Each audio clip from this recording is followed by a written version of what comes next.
Hello, my friend. I want you to pause for a moment and picture this. It's 2 a.m. The room is quiet.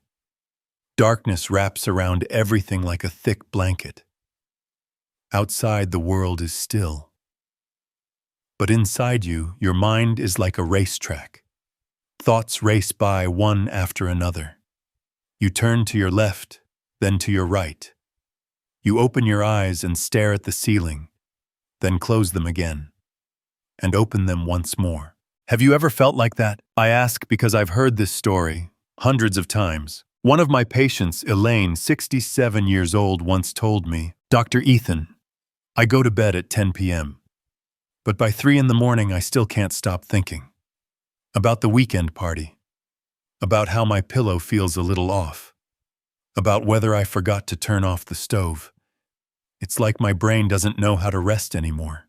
And I believe if you're watching this video, you've probably had a night like that too. Sleep, something that once felt so simple, becomes one of the most elusive things as we grow older. I've worked with older adults for nearly 30 years, and one of the most common challenges I've seen is sleep. It just doesn't come the way it used to. Gone are the days of falling asleep as soon as your head hits the pillow. Gone are the peaceful nights that stretch from dusk to dawn. Instead, I often hear people say they wake up in the middle of the night, struggle to fall back asleep, or wake up feeling tired even after 7 or 8 hours in bed. If that's your experience too, I want you to know one thing: you're not alone. And most importantly, there's nothing wrong with you. More than 50% of people over 50 struggle with sleep. And that number doesn't mean you're weak. It simply means your body is changing. As we age, our bodies naturally produce less melatonin, the hormone that helps us feel sleepy.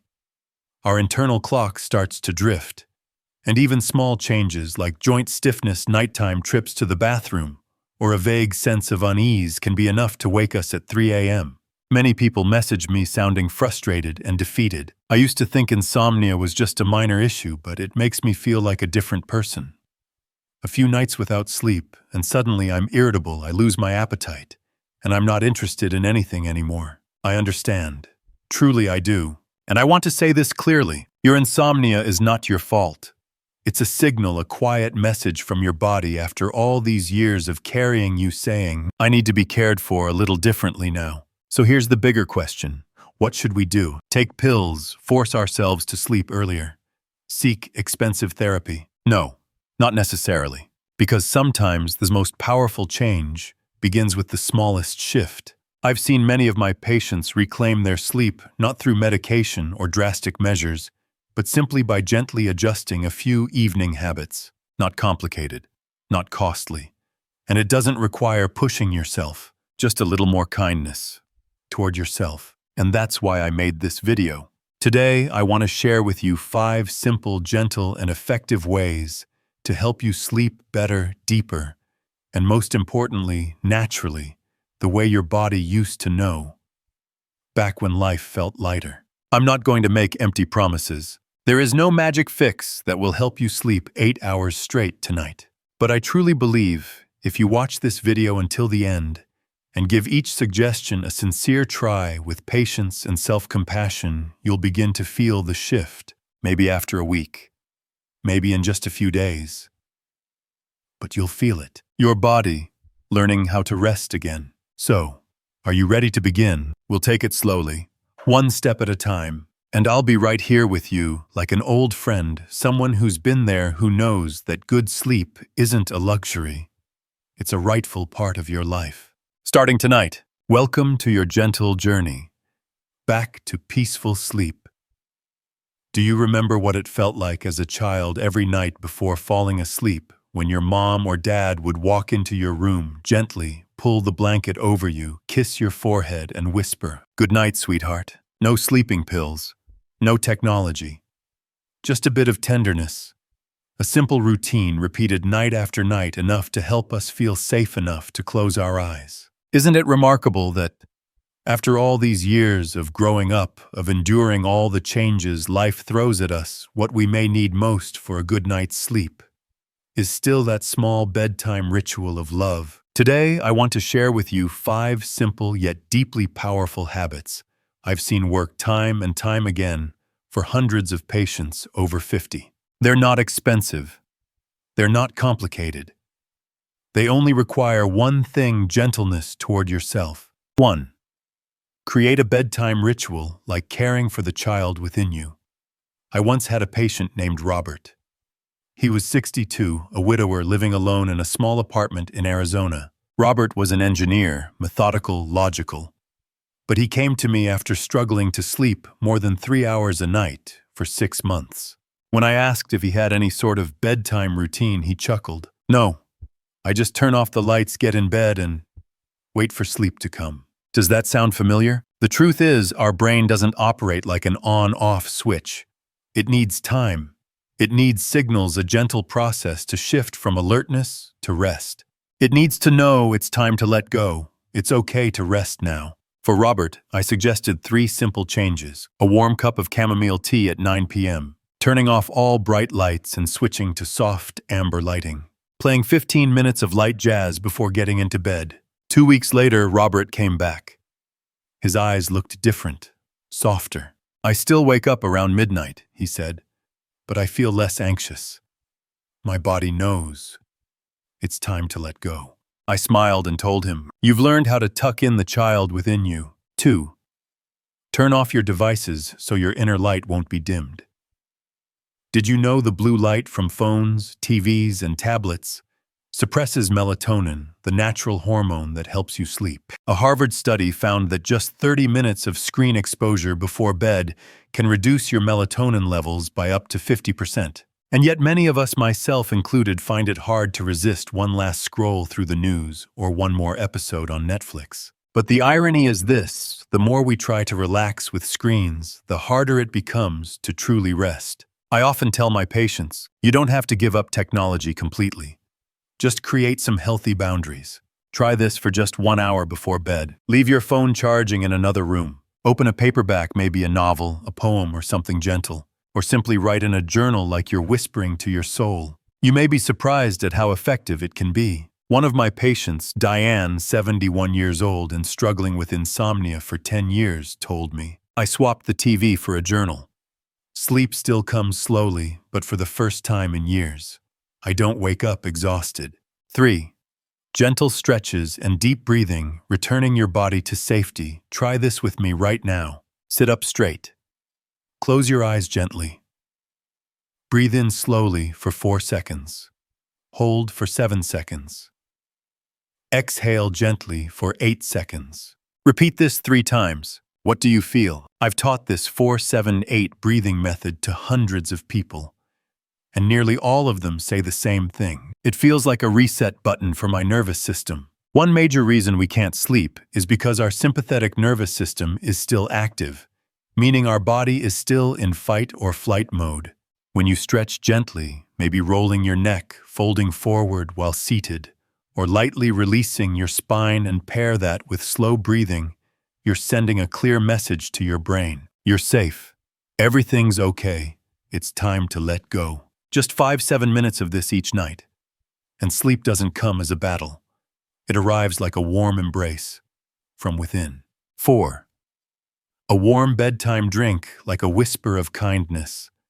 Did you know that a cup of warm turmeric milk or chamomile tea can soothe the nervous system and help you drift into deeper sleep? No pills, no alcohol. Just something simple, warm, gentle, and natural. I once treated an 85-year-old man named George living in Minnesota.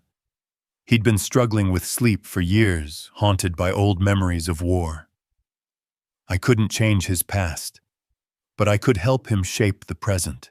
Every evening, I asked him to prepare a small mug of warm milk with turmeric, a dash of cinnamon, and a slice of banana. Then sit outside on the porch. No talking, just looking at the sky. That's it. 3 months later, George held my hand and said, "You know, Doc, I'm not just sleeping again. I've found a peace I thought I lost a long time ago." 5. Write down your worries and your gratitude. There's one small but powerful ritual I encourage every patient to try before bed. Take a piece of paper. Write down every thought that's troubling you, every unfinished task, every quiet worry, every heavy feeling. You don't need to solve them. Just get them out of your mind and onto the page. Then write down 3 things you're grateful for that day. A smile from someone you love. A breeze that cooled your walk. A song you hadn't heard in years that found its way back to you. Write. To remind yourself that even in the midst of stress, there are still tiny lights guiding you home. Write. To end your day with a thank you to life. You see, these 5 habits, while simple, are not tricks. They're not sleep hacks or shortcuts. They're gentle signals of love toward your body. They're ways of saying, I deserve rest. I deserve to be cared for even in sleep. And when you begin to live in that love, each night's sleep, instead of being a struggle, becomes a soft pause, a sacred moment where you return home to yourself. I'm Dr. Ethan Greenwell, and I believe that no matter your age, 50, 60, or 80, peaceful sleep can still be part of your life, starting tonight. You know, I've always believed that sleep doesn't begin when we close our eyes. It begins in the space where we lay our head. Have you ever walked into a room even when no one's there and felt welcomed? There's a quiet, comforting sense, as if the room itself is whispering, you can let go now. You're safe here. The bedroom, when thoughtfully arranged, can become your silent partner in sleep. But if the space is stuffy, too bright, too cold, or overloaded with mixed purposes, it can just as easily become the thief of your rest. So today, I want to invite you to slow down with me and take a fresh look at one of the most familiar places in your home, your bedroom. 1. Let your bedroom become a gentle embrace, cool, quiet, and softly dark. One of the first questions I ask patients who come to me with sleep concerns is, what's the temperature in your bedroom at night? It might sound small, but temperature is one of the most basic biological cues that determines sleep quality. From the moment we're born, the human body is programmed to lower its core temperature in preparation for sleep. In other words, to fall asleep deeply, we need to be cooler both inside and out. Most research points to an ideal sleeping temperature of around 65 to 68 degrees or 18 to 20 degrees. I once worked with a woman named Hannah, age 73. She kept her room at a toasty 75 degrees because she hated feeling cold. But she often woke up around 2 or 3 a.m., lightly sweating, restless. After lowering her thermostat to 66 degrees and switching to a light, soft comforter, she started sleeping 6 hours straight for the first time in years. I remember her smiling and saying, I never imagined a bit of coolness would help me sleep so much better. Now, what about sound? Have you ever heard a ticking clock in the middle of the night and felt like it was banging a drum? Or maybe the hum of the refrigerator or a distant car passing by suddenly feels like it's inside your head. As we age, our brain's ability to filter background noise weakens, meaning even minor sounds can partially awaken us even if we don't fully realize it. That's why I often recommend white noise to my patients, ocean waves, a soft fan rain sounds. These gentle sounds don't startle the brain. In fact, they mask random noises that might otherwise disrupt sleep. If you haven't tried it, give it a chance. A meditation track or the sound of a stream might just be the lullaby you didn't know you needed. And what about light? Tonight, I want you to try this. Before turning off your lights, stand in the middle of your bedroom. Close your eyes, then open them. If you can still see everything clearly, your room is too bright. Light, especially white or blue light, tells your brain it's not bedtime yet. Melatonin, the hormone that helps us feel sleepy, is only produced when the eyes perceive darkness. If your room is brighter than 5 lumens, roughly the glow of a small flashlight, melatonin production is disrupted. Try blackout curtains, use a soft silk sleep mask, or place a dim amber nightlight far from the bed so it doesn't shine directly into your eyes. A little darkness isn't something to fear. Sometimes it's the very doorway to our deepest rest. 2. Don't turn your bed into a second office. I once asked a patient named Charles, "Do you work from your bed?" He laughed. "Work lunch, football games. Sometimes I even sign contracts there." Here's the problem. Our brain learns patterns fast. If you use your bed for multiple purposes, working, eating, watching TV, scrolling, your brain stops associating it with sleep. Instead, it becomes a place for alertness, problem-solving, even anxiety. I understand. For many older adults who live alone, the bed becomes a kind of all-purpose zone. But if possible, let your bed serve only two roles: sleep and love. That's it. I once helped a retired couple reset their bedroom routine. No laptops in bed, no watching the news in the bedroom, no eating breakfast there, and most importantly, no arguing in the bedroom. 3 weeks later, they came back and said, "We're sleeping better and arguing less." Not because they changed who they were, but because they changed how they treated their shared space. The bed, after all, is where we're meant to exhale, not where we debate, not where we plan, not where we worry. 3. Create a space that makes your soul feel loved. Have you ever walked into a quiet, clean hotel room, the sheets crisp and soft, and thought, "I wish my bedroom at home felt like this"? I always tell my patients, you deserve that kind of space in your very own home. Try changing your bed sheets once a week. They don't have to be expensive, just soft, clean, and breathable. A subtle fragrance, maybe a few drops of lavender, sweet orange, or cedarwood essential oil can make a remarkable difference. One UK-based study found that inhaling lavender before bed increased deep sleep by up to 20% in people over 60. I had a patient who told me she couldn't sleep because her room felt empty and cold. She followed a few of my suggestions: white sheets, a family photo beside her bed, and a soft diffuser with lavender oil. A few weeks later, she returned and said something that stayed with me. "I don't feel lonely when I go to bed anymore. My room feels like a hug." Dear friend, we've just walked through a journey together, simple in form, but filled with meaning. I've shared with you why sleep becomes more fragile after the age of 50. I've told you about gentle habits, small but powerful, that I've seen make a deep difference in the sleep of hundreds of my patients. And if you've stayed with me all the way to the end of this video, I believe there's a part of you deep inside that's longing for true rest. Not just physical rest, but emotional rest too. And I'm here to tell you something important. You deserve it. You've lived long enough. You've weathered enough storms. You've cared for enough people, put others first often enough. Now it's time to learn how to care for yourself again, starting with tonight's sleep. If something I said today touched you even just a little, I'd like to invite you to do something simple. Share this video with someone you love, a friend, a relative, someone you know who might also be quietly struggling with sleep. Because who knows?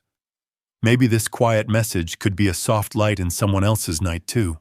And if you'd like to continue walking this path with me, the path of living well, slowing down, and living true, then please feel free to like this video, subscribe to the channel, and turn on notifications so you don't miss what's to come. I'm Dr. Ethan Greenwell, and I believe when we honor our sleep, we're not just resting, we're practicing the deepest form of self-love. Wishing you a peaceful night and a weightless, gentle dream.